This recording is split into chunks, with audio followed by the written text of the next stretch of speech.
we have one final act for you tonight. And Marcus, we are so pleased we have finally got this act on, because we have been gigging with them for many, many years. Because actually myself and Helen and Steve, who do Festival of the Spoken Nerd, of which this is one of our too many things we do with our lives. And we're originally all legitimate comedians, right? And we've since gently wandered off the circuit. Although Helen still does real gigs. I think Helen's the one who's still legitimate. She's doing this these days. She's the last holdout as a legitimate comedian. We still know a lot of comics from when we were on the circuit. And our last person was someone we've been trying to get for ages, but they gig all around the world. And in fact, they only flew in from Dubai quite recently. We finally managed to lock them down to come along to talk about an unnecessary amount of detail about themselves. So can we please welcome to the stage, Ria Lina!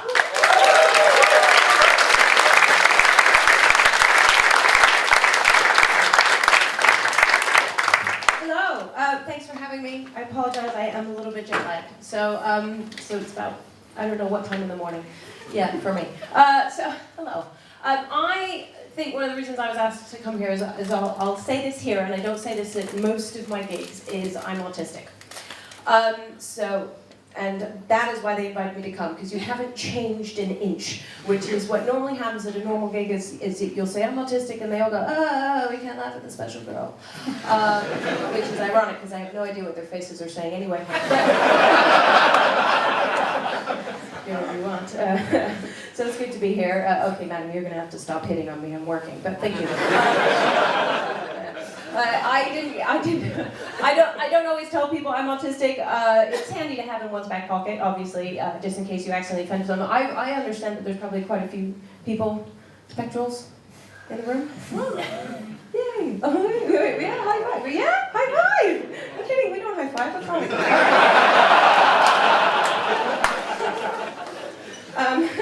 So I don't always tell people that I'm autistic because it's awkward. It's a lot of conversation. Everything. It's handy to have in one's back pocket in case you accidentally offend someone. Like, oh my God, I am so sorry, but fuck me, you're ugly. She isn't, by the way. She's gorgeous. I do her. They told me that too. They told me that you are very cerebral. None of the sexy stuff. So just me. So I was diagnosed. I wasn't diagnosed until long after I met Helen and Steve. Steve and I go back to our days on the open mic circuit. So I met Steve April 2002. So that's almost 17 years ago, and I'm 29 on Wikipedia. So that makes me 12. So I was 12 when I first met Steve, and Helen shortly thereafter. And at that time, I wasn't autistic, and until I didn't get diagnosed until I was in my early 30s, which was a relief, I'll be honest, because up until that point, I was just a bitch. So it was really quite handy, but it did change things. I don't know how many people in the room, I mean, it's not a survey, but I don't know how many of you were diagnosed as adults. It's very different not growing up with it, because for one thing, everything you thought made you special, suddenly you're like, wait, I'm in a book. It was special. I thought all my attention to unnecessary detail was like, that was my Spider-Man thing, that was my Superman thing, that was my thing! And now it's just in a book. I really enjoyed tonight, by the way, but, a few examples. So give me a cheer if you're, not spectral, so you're the N-word. The N-word. Nice. Wow, look at you just saying, you also didn't want to say that. Neurotypical? Well, yes, I didn't mean, or did I? Yeah, neurotypical or normal. Those are the two, under the middle of the bell curve. We tend to be on the outskirts of the bell curve because it's tiny and tight spaces. We love them. That's where we tend to live. So who would identify as neurotypical? Wow, is that the noise of the neurotypical? Okay. I pegged it more for sort of like headbanging at a party, all the places I don't go, but all right. It sounded like you were losing at chess, but all right. Probably not that inaccurate if you're playing one of us, but anyway. So what was I saying? So jet-lagged. Oh, she was, no, before that. No, that's right. Oh, I know what I was saying. So I really enjoyed tonight. This is like my kind of thing, but at the same time, this is one of the, I don't know how it wasn't figured out sooner that I had autism. I think it's because, as you can see from my face, I've got race. And I'm mixed race. My mother comes from the Philippines. My father is German. So I'm raised by an Asian tiger mom and a German father. There's not a lot of room in that household for expression anyway. So there were really very few signs. I mean, there were signs. There were signs that I was probably autistic growing up. You know, when your favorite TV characters are Data and Spock. Yeah, I know. No one ever believed me that I was a nerd, because apparently I was too pretty. But anyway, you know, there were loads of signs. There were signs like I finished high school early because apparently I'd done all the math. Like, I genuinely just done all the math, and I didn't know this, and I said to my mother years later, why didn't you tell me I was good at math? I didn't know I was good at math. All I know is that we moved to a new school when I was 14 years old, and they had to put me in with the 16-year-olds because they didn't have a math class with the 14-year-olds for me, and then I finished, and then that was it. I was 16 and I was done. I was like, okay, I'm done. All right. So she said, when I said to my mother, why didn't you tell me I was good at math? She said, well, I didn't realize. Now, it turns out autism is hereditary. And my mother, again, there were signs. My mother was a physicist, but a physicist in the 1960s where women were not physicists.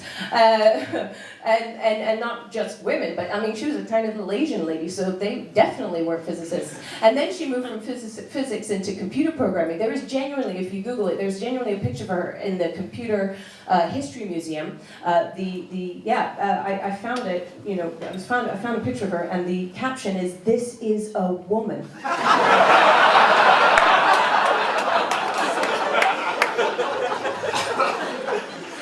So, again, there were signs. I think another sign later on, that it was my sister graduated. I have a little sister. She graduated high school normally, just in the normal time of things. She's also not autistic. But she now makes more than I do, so it all balances out. But I was saying I really enjoyed tonight, but I don't know if, like me, you know, some of the people go, well, what makes you autistic? And it's not that easy question. You just go, oh, well, this or that. Well, this is why it's a spectrum, isn't it? It's different for every single person. And every time, you can't isolate one thing. If you isolate one thing, people go, oh, well, I do that. Oh, well, I do that. I'm just going. So I'm gonna try and give you a couple examples of things that, for me, what happens is that I'll go along and then maybe a detail will stop me and that'll bug me, and then eventually that'll lead to meltdown if it doesn't get sorted out. For example, tonight in the show, which I enjoyed immensely, there were details that bothered me. I want to see. I'm curious to see if this bothered any of you. So right back at the beginning, Matt showed us a photo of Donna. And in the background of the picture was her future fiancé. Did it bother anyone else that she's older than her fiancé? Thank you. All right. All right, because, again, a lot of my data, a lot of the way that I feel, this is one of the things, is that my type of autism, and there's no types as in, you know, oh, well, there's this type and that, so you can't label it, but what I knew about myself was that I database things in my mind. That's how I think. I'm like Microsoft Access. Remember those days? I used to sit and database all of my contacts, my comedy contacts. I would spend more time databasing them than calling them. And then they took access away from me.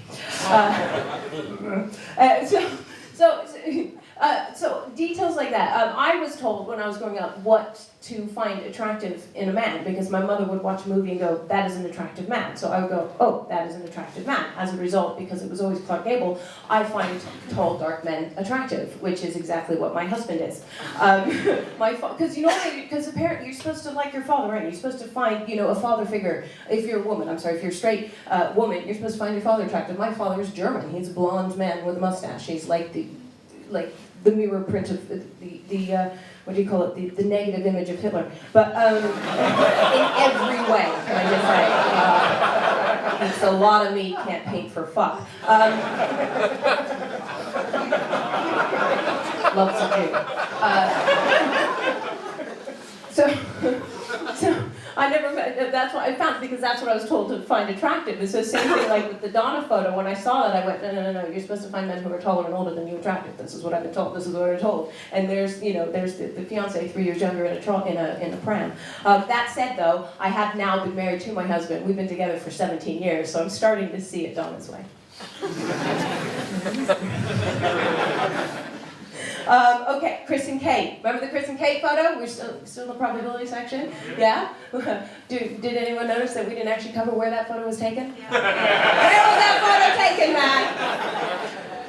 Trafalgar Square. Thank you. All right. Oh, hence the pigeons. All right. That makes a lot of sense. By the way, the end of your probability joke is, so essentially everything levels out, which is what you said. What are the odds? That's the end.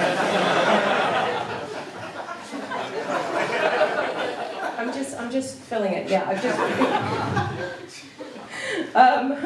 Oh yeah. So I think oh yes. Okay, the wardrobe thing. By the way, who asked about the wardrobe thing with the washing machine? That is driving me mad. That absolutely drives me mad in terms of normal hygiene, because a washing machine, if you have a large one, which I do, 4 kids. Okay, my husband's sexy, but is like 9 pounds, like a 9-pound load. So you're talking about, you're just going, oh, I don't want to waste a load. So right now that suggests you have less than a full load's worth of clothing. You've asked that question with 1 shirt, 1 pair of trousers, and some socks. I'm just saying, it just bothered me as a question. It's just going, how much of a wardrobe? It's not really a wardrobe you need, it's a drawer. It's really a drawer, even just a shelf, really, for what you're putting on there. Okay.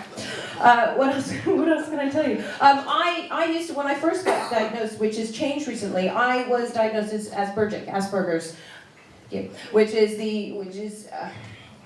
which was considered the high functioning end of the autism spectrum, but it's a spectrum, so it doesn't have ends. Anyway, small details. But they got rid of that. And they decided that everybody was in one bucket, which I wasn't happy with, because I didn't quite identify as Aspergic coming from the word Asperger's. Asperger's being the name of the man who first started to identify it, and it is a hard G, by the way. It is Asperger's because it is a German name, in case you're going, Asperger's, I don't like to say Asperger's. Yeah, well, none of us do. We think literally.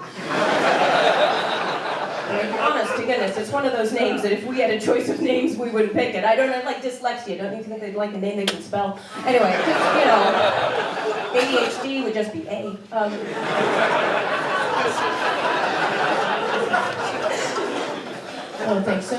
But I do enjoy it. I think that if you, I'm pretty sure most of you in the room know an awful lot about this subject anyway, but for people who don't, the definition I like the most, and I'd like to share it with you for you to take away with you if you like it, is they did a study where they did the brain scans, just like the inner selfies that Yolanda did, which was brilliant.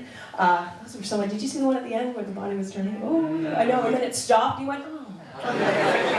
Like I said, stuff on details. So they did brain scans of loads of people's brains, autistic, neurotypical, all across the board. And people keep putting, because we've been separated into a position of other for a very long time. We have been the other, the non-normals, the on the outskirts, and the rest of it. And what I found fascinating about that study, and which makes perfect sense to me, and why you can't just go, oh, this is autism, these people are autistic, it's so easy, it's one little definition, and these people aren't. It's actually the other way around. Is that what they found is that instead of us having a similarity to each other as autistics, it was actually they found that the neurotypicals are the ones that had similarity to each other. So when they did the brain scans and they overlaid them on top of each other, they discovered that neurotypicals functioned pretty much similarly, where it was the autistic brains where the wiring could be any which way, which is why you would find people with different skills or people without certain abilities and the rest of it. And so that if you get a scan of your brain and it matches neurotypical, you go, okay, I'm neurotypical, and if it isn't, everything else is autism, which is why they call it a spectrum. Have you seen that study? You have now. I love it. All right. So I wanted to finish on a song. I wrote a song because as soon as I got diagnosed and it started coming out, people would they treat you differently. It's better now, but then I'm better at communicating about it. But it was, they put you in that bucket of special needs, and suddenly you get one diagnosis, and suddenly you go from being normal to having special needs. And the question was, what are your needs? What are your needs? And my daughter got diagnosed a couple years ago. She suffers from this problem more than I do, is that as soon as I go in and there's been an issue at school, that I would have to go in and talk to the teacher and say, well, she's autistic. And then they'd immediately start to go, oh, Ray, are you autistic? And it's like, because they've been on one training course, and that one training course obviously told them that autistic people are in slow motion.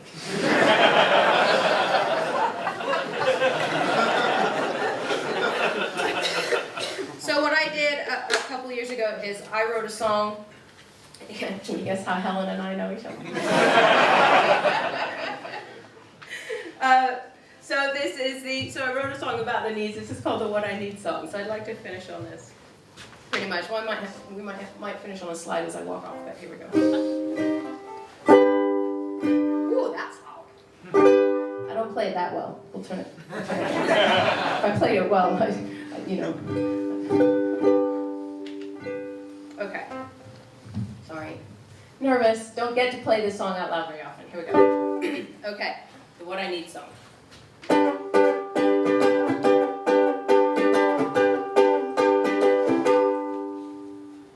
don't need my food cut out. I don't drink from a sippy cup. I can handle the stairs in my private affairs. But what I need is for you to shut up. You don't need to talk slow, loud and clear. Just cause I'm not listening doesn't mean I can't hear that. I might rub off is your biggest fear. But what I need is for you to fuck off. Just cause I don't need a friendly shoulder to cry on, or a man to rely on, to lend an ear or build a cupboard from IKEA doesn't mean I can't have either. I need to be me unafraid. You need my quirks to have names so you can play the plain game when I'm not quite the same as you in Levi jeans and Burberry plaid. You need to blend in's driving me mad. Just cause what's wrong with standing out and being an individual free from social ritual? Why when a person takes a stand is it so heinous? Look what we did to Jesus. I need the labels to stop. I need your eyebrows to drop. But what I really, really need is for you to fuck off. Your special needs keep you in chains, where mine get me free rides on trains.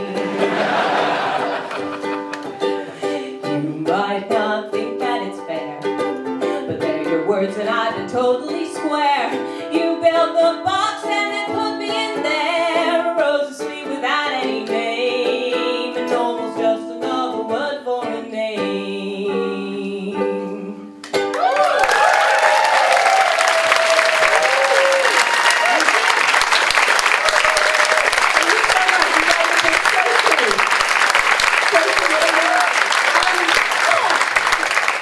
That's my name. I also have a YouTube channel. It is not to the scale of theirs at all, in any way, shape, or form, but if you do like me, please follow. It's mainly videos like this one, actually. I want to show you this. Mainly it's for Steve. Thanks for staying, Steve. This is something I did in Keynote.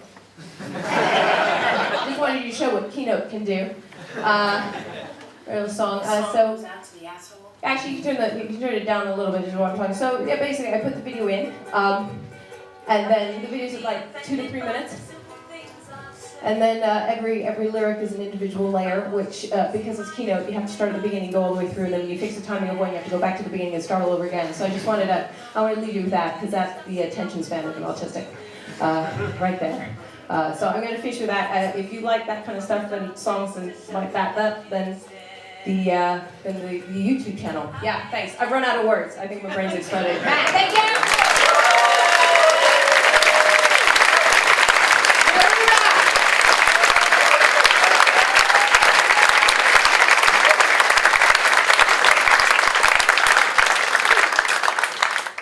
Ria here every show to get up at the end and just provide all the closed brackets so desperately needed.